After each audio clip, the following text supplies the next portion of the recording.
Olá, bem-vindos ao Não Grites, Olha aos Vizinhos. Hoje com uma convidada chamada Ana Cristina Cachola. Como é que é de te apresentar? Curadora, tu defines-te como curadora independente, já vamos tentar perceber porquê. Professora universitária na Universidade Católica, investigadora, enfim, com um naipe de interesses diversos. Talvez nos últimos anos mais conhecida pelas tuas posições no sentido feminismo interseccional, mas não só, enfim, pelos estudos culturais e por aí fora. E também te defines como alentejana? Bom, eu gostava de não ter de me definir como alentejana, mas a questão é que sempre me definiram a mim enquanto alentejana. Ser devolvido isso, pronto. E nesse sentido, acho que pensar a questão como é que nos definem a partir de uma geografia, se calhar contribuiu para que essas questões mais políticas da identidade me interessem também hoje em dia.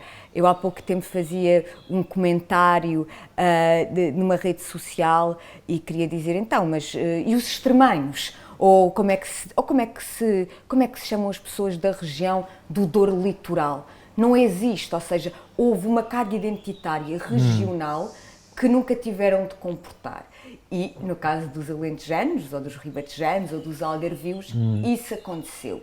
Isso é associado, como sabemos, a uma série de preconceitos que passaram por aquilo que é chamado como um humor, que dizem que é benéfico. Eu tenho algumas dúvidas em relação a esse lado benigno da maior parte do humor e, portanto, sim, sempre me definiram enquanto alentejana. Portanto, eu sou alentejana porque nasci no Alentejo, sou de Entre Elvas e Campo Maior por sentimento de pertença e claro que isso é uma parte fundamental da minha biografia e daquilo que eu sou e da maneira como eu me sinto e do que é a minha mundivisão. E tens boas memórias desse tempo de crescimento, nesse Alentejo? Tenho muito boas memórias, bom, não só desse tempo, mas de todos os meus tempos. Eu acho que eu tenho vários privilégios, muitos privilégios. Um dos meus grandes privilégios é o sentir-me sempre uma pessoa profundamente feliz, apesar de muitas vezes estar infeliz, ter assim uns sentimentos de revolta que me assaltam não raras vezes, mas eu acho que sempre consegui, isto talvez seja um privilégio também de personalidade, aproveitar ou retirar da minha vida isso que se pode chamar felicidade, sem ser de uma maneira de uma ditadura da felicidade, Sim, como claro. ela nos é oferecida, mas sim, tenho muito boas memórias do Alentejo, foi um sítio onde eu consegui descobrir o que é realmente o que são relações de vizinhança, de proximidade com as outras pessoas, o que, por ser do Alentejo, eu sei que o Alentejo é erradamente e constantemente chamado Alentejo porque há muitas e múltiplas identidades dentro do que é a maior região de Portugal. Sei o que é um poder ter vários amigos ao mesmo tempo, porque a proximidade física e a facilidade de estarmos uns com os outros era muito grande e, claro, uma proximidade à família e também de ter, depois, tendo vindo para Lisboa, com 18 anos, de ter aquilo que é uma nebulosa, porque aquilo que é a memória constrói-se em nebulosa, em termos de uma literacia, quer visual, quer sonora, quer de território e espacial, que engloba dois tipos de espacialidades, uma rural e outra que é mais urbana, em termos de ter vivido em espaços de tipos diferentes. Sim. Eu estava a ouvir falar, pronto, eu também acho que sou um bocadinho alentejano, ou um bocadão, provavelmente, apesar de nunca ter refletido dessa forma como tu estás a refletir, que eu achei muito interessante. Eu estava a pensar que, por exemplo, na minha relação com o horizonte, eu, por exemplo, em Lisboa, por norma, tendo, quando é possível, em viver em casas ou em apartamentos que tenha horizonte. E acho que isso tem muito a ver com a minha relação precisamente com o espaço que eu desenvolvi nas minhas viagens pela casa dos meus avós e depois dos meus tios e também pelas vivências dos meus pais no Alentejo, e tinha a ver precisamente com essa relação quase com o espaço físico do Alentejo, com o gostar de olhar o horizonte. Enfim, isto é um bocado um clichê, mas acho que no meu caso é mesmo verdade. E até porque eu tinha uma outra coisa que era, adorava ficar a olhar as estrelas à noite, à hora de jantar com o meu avô, que era ali dos Coral, ao pé de Monte Moro Novo, e sempre tive essa coisa com a imensidão, de alguma forma. Eu, por acaso, com as estrelas, foi uma das coisas quando eu vim viver para Lisboa, eu sentia muito essa falta, porque eu nunca pensei que as estrelas não se vissem da mesma maneira nos outros sítios. Nunca me tinha passado pela cabeça. E isso... Mas tem piada, por exemplo, aqui em Lisboa as pessoas falam muito da relação com o mar, que acho que é um bocadinho a mesma coisa, mas não pensam nisso, que em Lisboa nós não temos céu. Exatamente. E eu pensava tantas vezes, mas eu não estou a ver as estrelas, o que é que está a acontecer? E senti, e daí quer dizer, se calhar, aquilo que eu me lembro mais da minha primeira história da falta, quando eu chego a Lisboa, é que eu não tinha estrelas. E quando eu, todas as noites, eu nunca não tive estrelas, a não ser em noites em que o céu estaria com muitas nuvens e eu não as veria, e eu sabia que no dia a seguinte não seria provavelmente um bom dia, mas isso, um bom dia em termos meteorológicos, mas isso era um índice, era um sinal de alguma coisa, apontava-me alguma coisa. E aqui em Lisboa era de repente deixar de ter uma coisa que fazia parte do meu dia-a-dia sensorial. Tu diz-me uma coisa, tu tiveste em ciências da comunicação, portanto já foste também jornalista. Há poucas pessoas que eventualmente sabem isto do teu percurso, não sei. Como é que foste parar a ciências da comunicação? Bom, isto ainda é que acho que uma história anterior. Eu fiz teatro durante muito tempo. Okay. Eu fundei com um grupo de amigos um grupo de teatro em Campo Maior. Eu estive muito indecisa durante o secundário até pré-secundário quais é que seriam as minhas opções, numa altura em que o peso da opção e os testes psicotécnicos e o que é que a pessoa iria seguir era assim uma coisa, era um big deal. E pressão familiar não havia também? Não, pressão familiar, por acaso, de havendo sempre pressão, ou seja, dentro da impossibilidade de não haver sempre pressão, nunca houve uma grande pressão familiar, até porque eu, quando era pequena, pela relação que tinha com o meu pai, eu sempre quis ser economista. E as minhas composições na escola primária, eu dizia que queria ser economista. E depois deixei de querer ser economista, porque queria ir para humanidades, e eu queria ser ou jornalista ou queria seguir teatro. E eu fazia teatro, mas depois comecei a pensar, mas eu sendo jornalista, se calhar posso fazer teatro à mesma. E aí sim, houve um certo aconselhamento, se calhar sim, será melhor fazer isso, e sim, e fui e tirei Ciências da Comunicação na Nova, em que fiz a variante, ou seja, pedi a variante de jornalismo, porque eu na realidade também fiz a variante de cinema, que havia várias variantes e foi essas duas que eu fiz, e ainda exerci jornalismo durante algum tempo. Primeiro fiz um estágio breve na Visão e depois fui para um jornal diário espanhol e sim, eu sempre gostei de escrever ou de poder transformar, não é transformar, é construir a realidade a partir desta perspectiva da escrita, porque não se espelha a realidade, não é constrói-se a realidade quando se escreve sobre ela, porque a objetividade não existe, e nesse sentido fiz, mas depois também era uma coisa que me começou de alguma maneira, não sei se a aborrecer um bocadinho, se de alguma forma não era exatamente aquilo que eu queria, achava que também num percurso tão inicial como eu ainda hoje não sei também. Exato, como aquele que eu tinha, o acesso que eu tinha aos formatos jornalísticos ainda era muito reduzido e sempre ficou a ligação ao teatro, que eu tinha à literatura e às diversas expressões artísticas continuavam de alguma forma, tinham um grande peso e fui fazer um mestrado em gestão cultural. Acho que o teu percurso faz imenso sentido. Eu estou-me a sentir super identificado contigo, não sabia desse teu percurso, porque eu também fiz teatro. Ok. Também fiz teatro e também desde super perdido, entrei para Direito, estava a fazer teatro em simultâneo com a Antropologia, acabei por ir trabalhar para a Câmara de Lisboa, imagine-se, quando acabei a Antropologia, mas sempre também a fazer teatro em simultâneo. E depois apareceu uma música e o jornalismo e não sei o quê. No fundo eu acho que ambos trabalhamos em comunicação, no fundo é um bocadinho isso. Sim, em comunicação.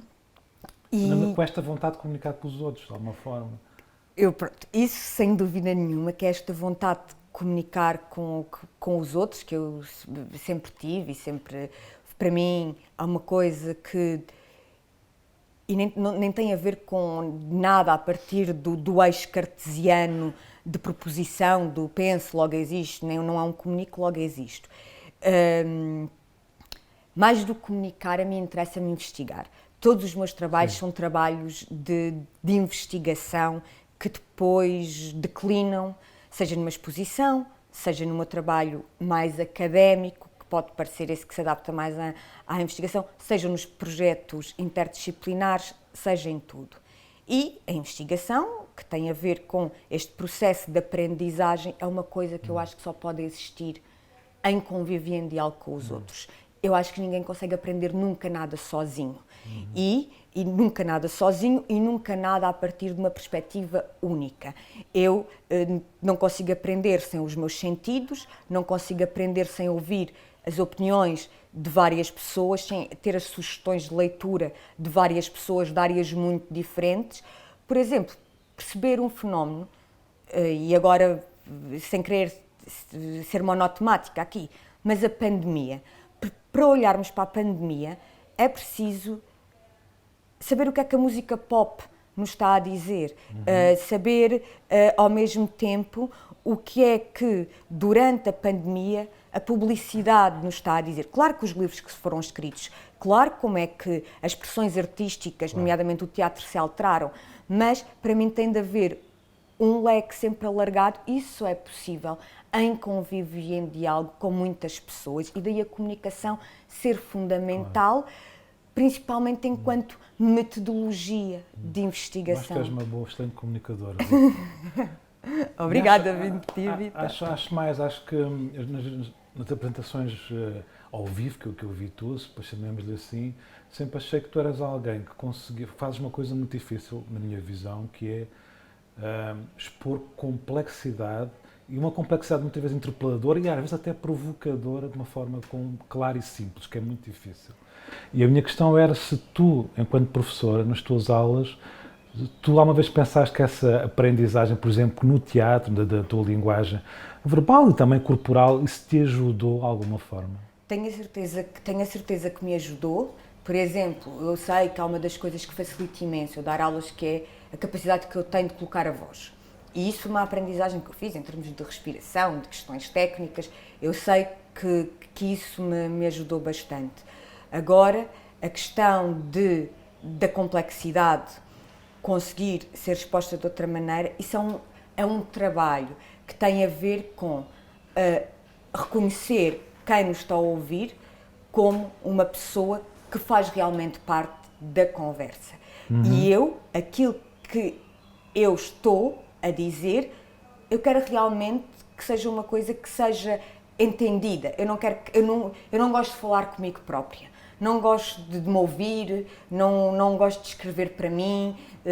Isso foi uma coisa que nunca me interessou. E daí eu dizer que o meu método é sim a comunicação.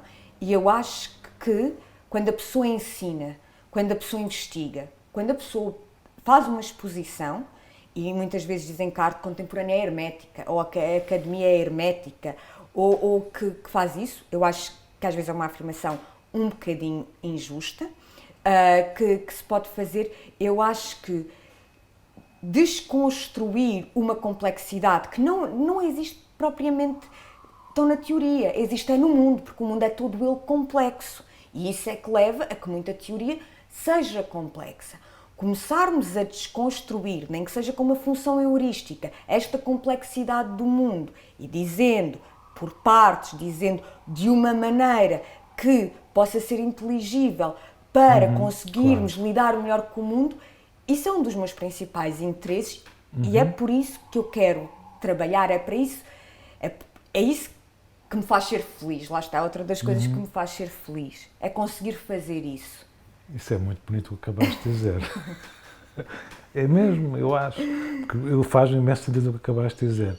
Mas olha, voltando ao princípio da nossa conversa, tu já falaste das identidades, no plural, que é outra ideia na qual eu me revejo totalmente, ou seja, no fundo tu enunciaste acerca do Alentejo que todos temos identidades, diversas identidades, algumas mais naturalizadas, normalizadas e outras menos. E essa que é a grande diferença, que é uma diferença que para nós dois é muito simples de enunciar, mas dificílima de captar para a maior parte das pessoas, parece-me. E a verdade é que temos falado imenso nos últimos anos sobre identidades. E tu, nomeadamente, tens falado muito sobre essa ideia do feminismo interseccional, ou seja, o feminismo em conexão com outras identidades, chamemos-lhe assim. Como é que tu vês, digamos assim, o estado da discussão hoje em dia em Portugal? Porque parece-me que, em relação a outras latitudes, em países mais consolidados neste tipo de discussões na Europa, mas também, sei lá, se pensarmos no Brasil, por exemplo, acho que ainda estamos assim um bocado a anos de luz neste tipo de discussões.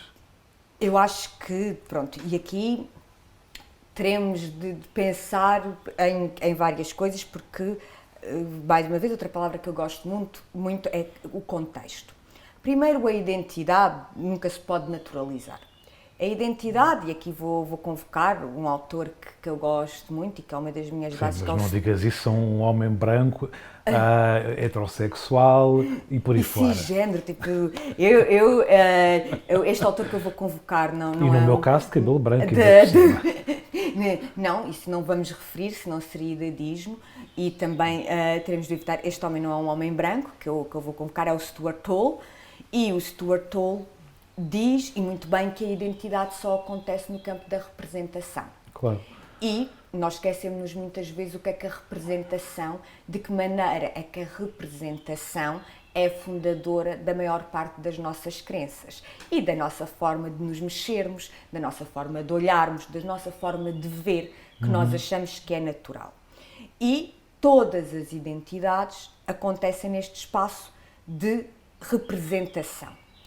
O que acontece é que, em Portugal, nós vivemos uma ditadura muito longa e uma ditadura que durou até mais ou menos a um tempo recente, não é? Estamos até 74. E uma ditadura que investe muitíssimo num tipo de representação nacionalista, porque não é nacional, é uma representação nacionalista, imperialista, colonialista, racista, e patriarcal e machista, de uma forma absolutamente pedagógica e multicanal. Portanto, nós temos desde os manuais escolares, nós temos desde aquilo que eram toda a arquitetura, a escultura celebratória que começou a aparecer por todo o país, mesmo que não fosse de grandes dimensões ou especialmente monumental.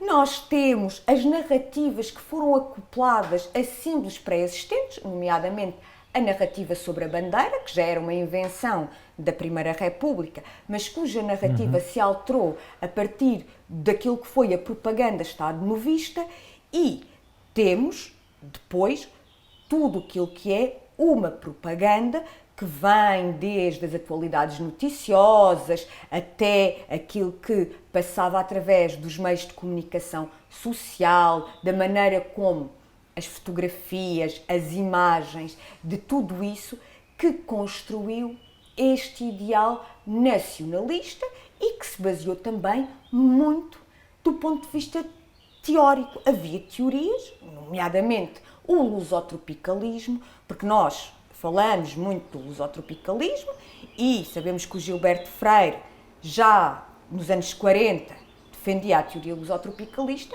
mas é o Estado Novo que financia uma viagem ao Gilberto Freire para viajar dentro do Império, para ele escrever mais ainda, para ter um suporte teórico para aquilo que defendia e queria representar, que era o bom colonizador, os brandos costumes dos portugueses e tudo isto. No momento da Revolução, quando existe a Revolução e pelos motivos que há, não há um corte com esta representação. E este corte não existe. Portanto, e mesmo com as discussões recentes sobre a estatuária ou sobre tudo isso, o que nós sentimos é que a Revolução foi, claro que maravilhosa, e serviu muito bem determinados princípios democráticos, mas outros não. A narrativa lusotropicalista e a representação lusotropicalista perdurou, não é? Portugal dos pequeninos está lá, como sempre esteve, representando da mesma maneira o orgulho ruralista de uma espécie de subdesenvolvimento e do orgulho da casa portuguesa na pobreza e de tudo aquilo que é um colonialismo do exótico e da subserviência do outro antropológico que nos faz ter um racismo estrutural tóxico, com imensa violência para com pessoas racializadas que não queremos nunca reconhecer e que é uma teimosia constante em todos os segmentos políticos e, portanto, nós nunca tivemos uma revolução na representação de identidades. E tu não achas que existe um perigo que é, apesar de tudo, concordarás comigo, essa desconstrução teve vindo a ser efetuada por algumas pessoas, entre elas tu, evidentemente, nos últimos anos, mas é uma desconstrução, apesar de tudo, isto é a minha visão, corrijo-me se eu poderei estar errado, ligeira, no sentido de quase fofinha.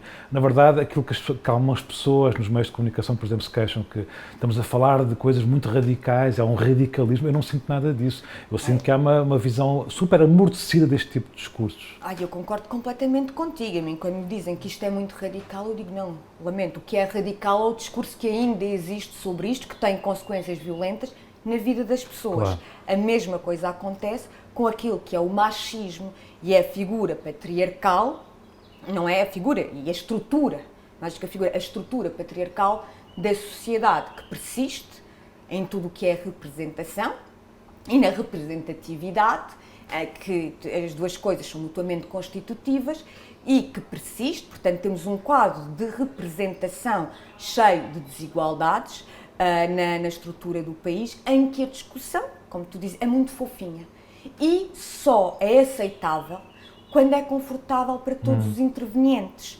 Quando de repente ela cria uma espécie de disrupção do status quo, ou seja, nos entra em casa, ela começa a ser rejeitada porque exige realmente uma mudança. E essa mudança é uma mudança que, e o António Damasio explica isto muito, muito bem, que é uma mudança que exige alterações, mesmo a nível da percepção e da cognição, de maneiras de nos comportar, de maneiras de olhar, de maneiras de ouvir, deixar de interromper, de não objetificar. Portanto, isto é muito difícil. E quando esta alteração no comportamento tem de acontecer, as pessoas rejeitam enquanto radical e depois usam outras muletas que nem sequer vale a pena muito discutir, se cá só identificá-las para que elas não nos aprisionem, não é? Quando as pessoas dizem, é o politicamente correto, vem aí a cancel culture, que já não há muita paciência, não é? Porque já são demasiados ecos,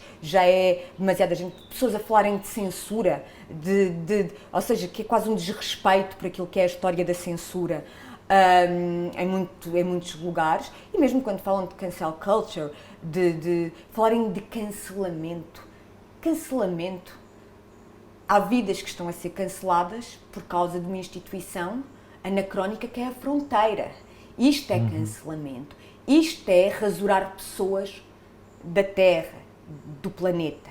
Isto é cancelamento. Cancelamento foram as pessoas que durante a pandemia, com trabalhos informais, tiveram o seu direito ao trabalho e à remuneração canceladas, sem ter o direito a uma palavra no espaço público. Isso é cancelamento. Pessoas perderem um bocadinho de visibilidade ou uns quantos decibéis de voz, isso não é cancelamento. Podem escrever um blog ou podem estar na rua com um megafone. Claro, concordo totalmente. E, nesse sentido, neste momento, por isso é que eu acho que Portugal, é por causa deste não ter existido ainda uma revolução na representação, quer nos manuais escolares, quer nos meios de comunicação, quer naquilo que se faz na estrutura de exposições, na estrutura das expressões artísticas, como ainda não houve essa revolução totalmente, que nós ainda não conseguimos encarar esse progressismo de um feminismo que é interseccional, não é? Que é perceber que há uma desigualdade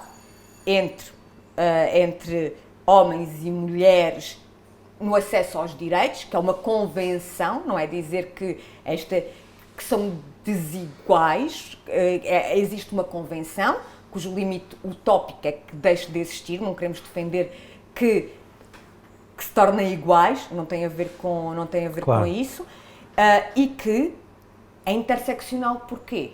Porque, por exemplo, eu, enquanto mulher, sentindo várias dessas discriminações, estou no topo da pirâmide enquanto privilegiada. Uma mulher que, se for racializada, se for de uma classe baixa, se for migrante, se for lésbica e tudo isto, quanto mais camadas, quanto mais layers de discriminação tiver, mais discriminada vai ser.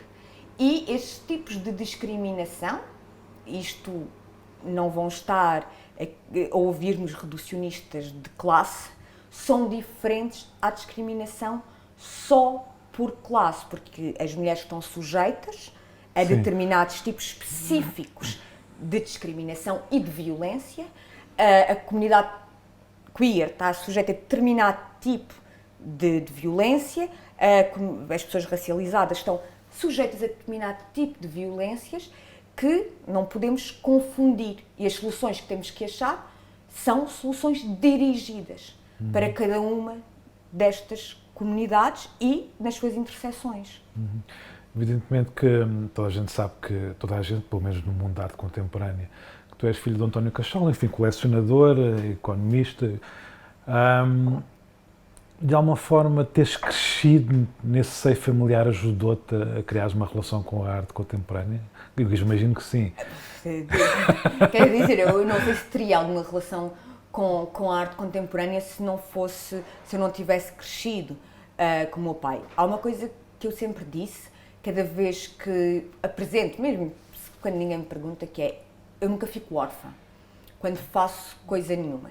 E acho que isso é uma consciência que devemos ter, porque eu ser filha do meu pai trouxe-me imensos privilégios. Primeiro, o privilégio socioeconómico que me permitiu, independentemente da ocupação do meu pai, que me permitiu ter condições económicas, sociais, para eu ter acesso a livros, a material tecnológico, a uma casa com condições, a poder viajar, a poder fazer tudo isso, que me permitiram poder estudar e ter acesso ou investigar, desde bastante nova, numa área que não é uma área acessível, que isto é outra coisa que se pode falar, que a área artística não é uma área acessível, que não está prevista como deveria estar num plano de educação, que me permitiram fazer isso. Depois, no plano, e isto é um privilégio que não me posso esquecer, depois, um plano de privilégio, que é o meu pai, ao interessar, desde que eu era muito pequena,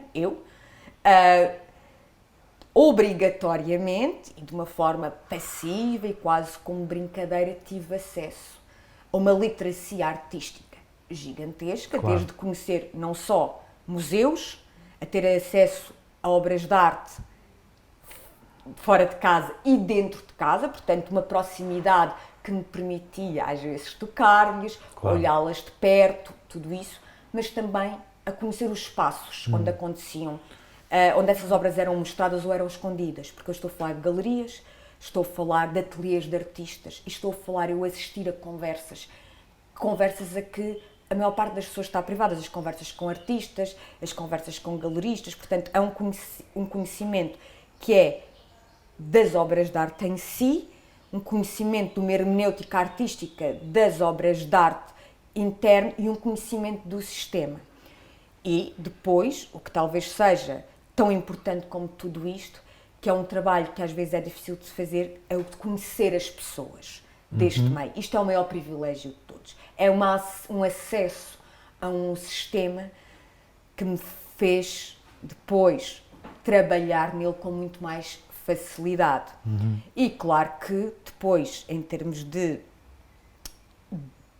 E aqui há uma história curiosa. Eu, quando vou fazer o mestrado em gestão cultural, eu queria trabalhar sempre sobre teatro. Ok. Fiz todas as apresentações nas aulas a dizer eu vou trabalhar Mas acabaste na sobre teatro. E depois, como dizia o meu professor de História de 12º ano, eu sempre fui boa aluna, mas uma péssima estudante, porque sempre tive interesses muito diversificados. Um deles sempre foi sair à noite. E como eu tinha relativamente pouco tempo para escrever os trabalhos, eu comecei a escrever os trabalhos todos sobre arte contemporânea porque era aquilo que eu sabia mais. E isto aqui eu não me dou conta do processo, eu só me dou conta do processo quando eu percebo que realmente eu fazia aquilo com muita facilidade e eu tinha muitas referências. Quando o meu projeto era sempre fazer alguma coisa ligada a teatro, eu acabava por escrever sempre para todas as disciplinas sobre arte contemporânea. E quando eu decido depois fazer teste sobre arte contemporânea, e aí rendi-me completamente, a dizer, pronto, isto não faz sentido, é o que eu gosto de fazer, estou a fazer e, portanto, vou seguir por aqui. E aí a minha investigação continua por aí. Uma questão que te é sempre reenviada quando se fala do Museu de Arte Contemporânea de Elvas, enfim, da coleção do teu pai, é a questão paritária, as questões de representatividade, evidentemente, mas eu já sei o que é que tu vais responder em relação a isso e sei que tu tens uma ação, sem dúvida nenhuma, tenho a certeza absoluta nesse campo e estás a tentar, de alguma forma, corrigir eventuais assimetrias, digamos assim. Mas a minha questão é mais provocatória, que é nessa questão das identidades, o facto de teres uma coleção apenas de artistas portugueses também não te faz confusão? Não te apetecia desconstruir isso também? Não, por acaso não me apetecia desconstruir nada disso, porque é uma... Faz sentido falar de arte portuguesa? Não faz sentido nenhum. Acho que faz sentido falar de arte porque é produzida por artistas portugueses, porque há uma evidência que existe arte produzida por artistas portugueses e nisso tenho sido muito clara. Para mim só faz sentido dentro de uma questão, e que não fui eu que a defendo, foi o meu pai que me a apresentou e que me apresentou desta forma.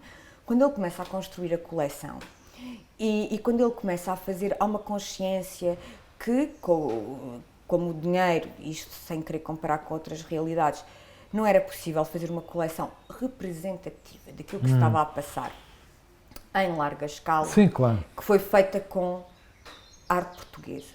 E com a arte portuguesa, não, com a arte produzida por artistas portugueses e viver em Portugal, já estamos a ter assim, aqui algumas nuances.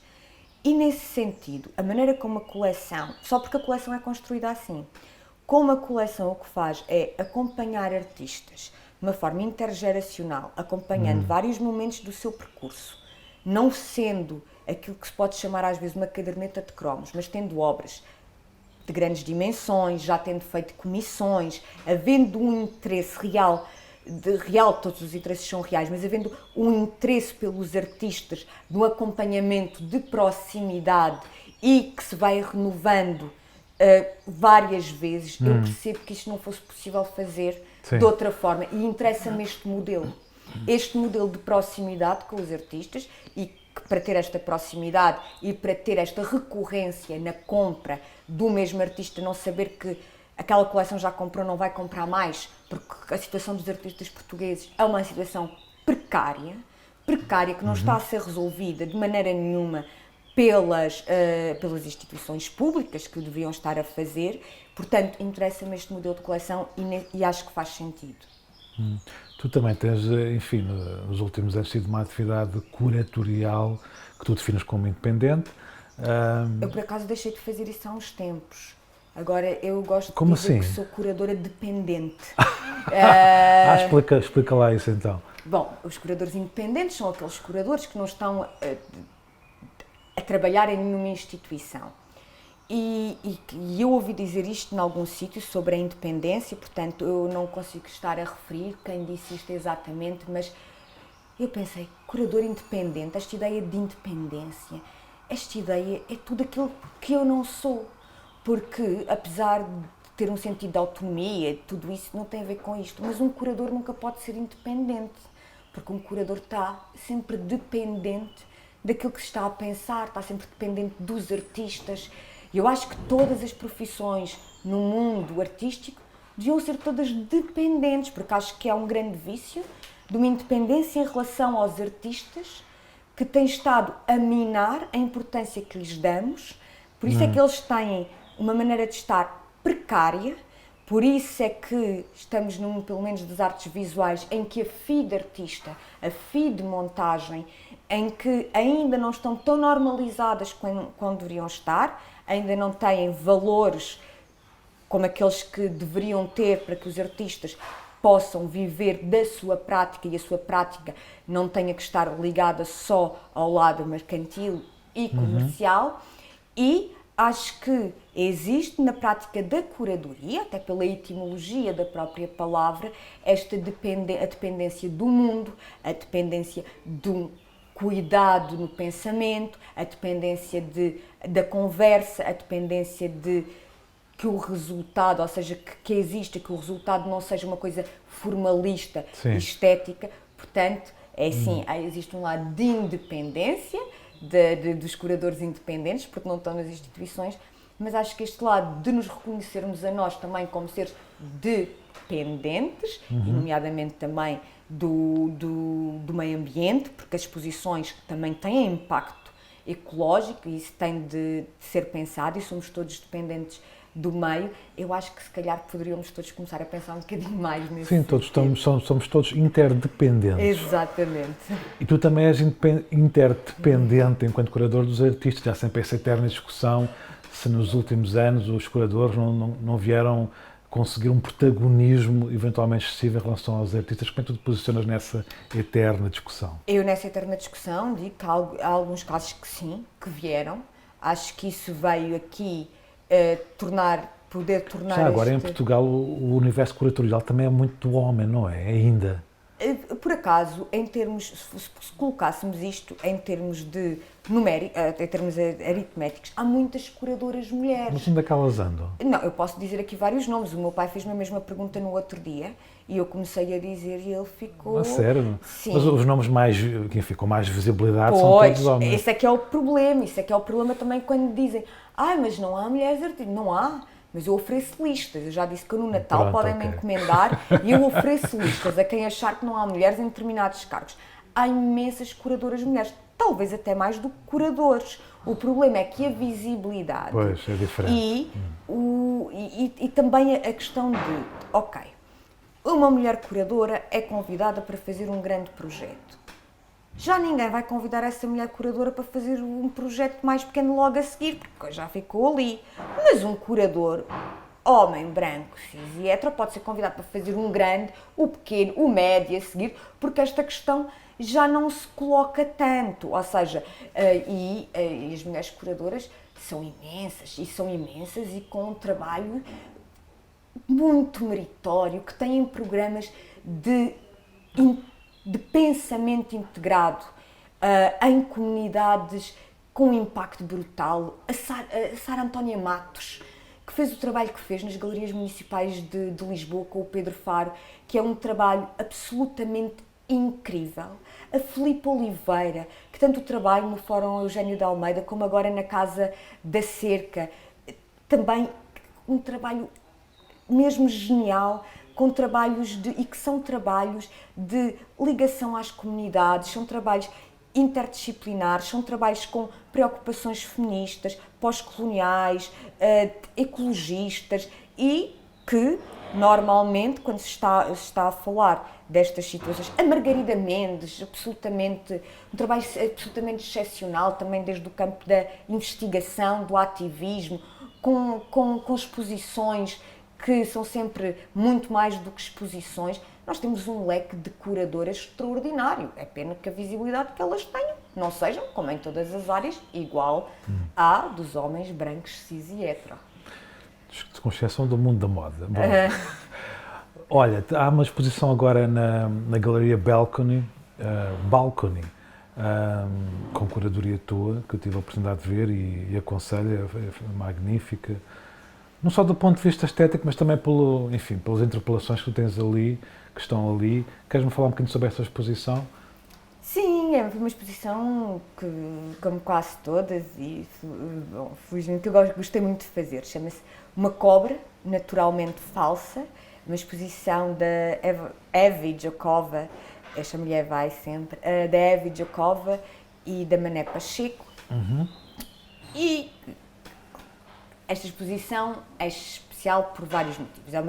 Foi uma exposição que começámos a preparar em julho do ano passado, portanto, com todas as peças que estão ali sendo peças novas e inéditas. Eu tive a oportunidade de acompanhar todo o processo da exposição, nomeadamente o convite foi colocado às duas e houve um pensamento de juntar as duas artistas, nisto que são quase as novas individuais, não é? Que são colocar duas artistas em diálogo, que eu acho que ainda é mais desafiante. E, casualmente, as duas artistas estavam a trabalhar, não acho que seja assim tão casualmente, não são as duas únicas, estavam a trabalhar sobre cobras. Há mais artistas que estão a trabalhar sobre cobras, este ser místico presente nas mais diversas mitologias globais e desde os rituais mais antigos que historicamente se conhecem, associado a uma dicotomia entre o bem e o mal e que está presente em simbolismos que vão desde o católico, que nós conhecemos, da origem do pecado original, até à medicina e à farmacologia, e que com as pessoas durante a pandemia a deslocarem-se para o campo, aquela quase fuga, como houve nos tempos da tuberculose, que nos trouxe outra vez o binómio cidade-campo, ali que as pessoas tiveram mais relação outra vez com este tipo de animais que existem em Portugal. Portanto, temos aqui esta ideia da cobra, e a cobra remete-nos para duas coisas.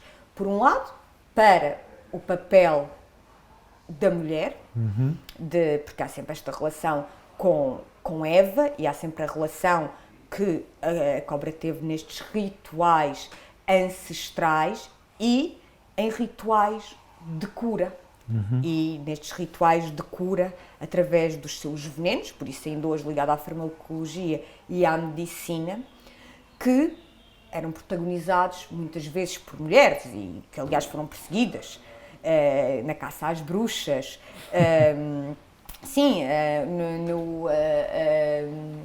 A Frederici fala muito bem sobre esses episódios e nas bruxas como as primeiras feministas, mas isto ocorre num tempo e num espaço absolutamente dilatado, não é? Nós não conseguimos dizer se foi só nos politeísmos antes de Cristo, se foi, e também acontece ainda recentemente, chegamos até agora em que isto acontece, e é também sobre isto que trata aquilo que é o ecofeminismo, que foi, por motivos variados, de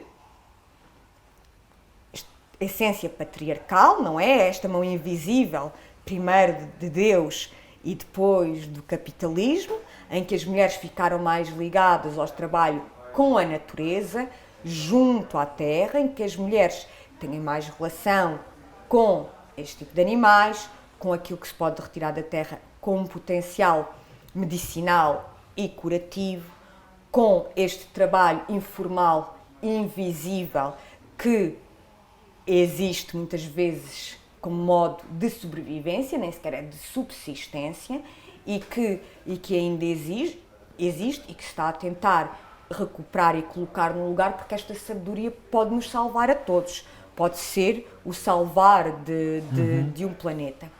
E a exposição, não sendo uma exposição de referentes, de referenciais, que aliás é uma exposição que não se diz, que não se explica, tem vários momentos, muitos deles indizíveis. É uma exposição que discute o visual pelo visual, o áptico pelo áptico, ou seja, é uma exposição que se quer sensorial e de ativação de memórias, que podem ser verbais, mas não são nem prescritas, nem precisam de ser expectáveis, estes momentos desta história que é enorme, de ligação ao ritual da cura, ao ritual per se, ao papel das mulheres que têm neste espaço-tempo expandido, e é uma exposição que nos permite, e eu vou usar isto, não pode ser literal porque não há água, mas mergulhar nesse universo. Tenho aqui, mas que nos permite mergulhar um bocadinho neste universo